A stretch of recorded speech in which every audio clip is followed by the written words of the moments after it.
Hello, welcome to Evans Mill. I'm Jason, your executive chef. Today we're going to continue on our knife skills. We're going to be working on cabbage today. I've got us a nice head of purple cabbage.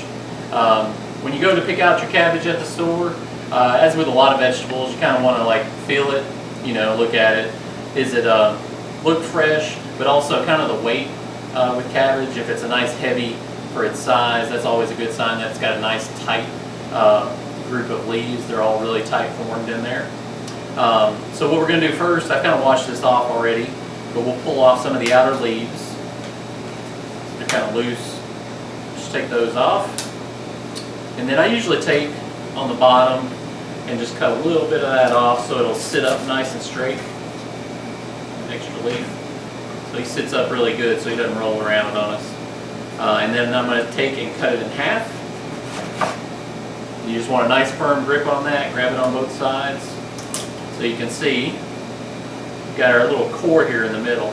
A couple different things you can do from this point. One way is you can take, if you just want a wedge of cabbage, which you could take and maybe wrap that in some foil and grill it. A great way to eat that. Or you can take the core out. So I just take my knife and run it kind of at an angle on both sides of that core, and then maybe just cut it a little bit at the top, and then that should pop right out. So we can get rid of that. And then if you want to do cabbage for slaw, some slaws will be more diced up and small. I like to do mine in kind of a chiffonade, we call that. So cut that in half. Make sure you got your bear claw. Nice grip on the cabbage. And we'll cut that nice and thin, just as thin as you're comfortable with. And that makes a great slaw. A little bit more stringy. I like that on barbecue sandwiches. Or you can take your little wedge. We already got the core out. And we can kind of do, we won't go all the way through, but we'll make some slices about 3/4, almost all the way through. Leave it connected on the back. This will help hold it together.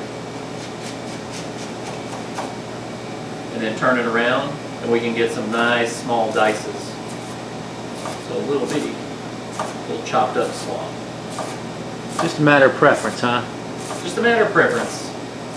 And this is good. I mean, you could toss that on a salad or, again, make your slaw the way you want. Right. Now the core, I guess, is a little bitter, and that's why you take it out for the slaw. Is that right? Yeah, or you give it to Tina. Tina likes to eat the core. I don't know. Okay.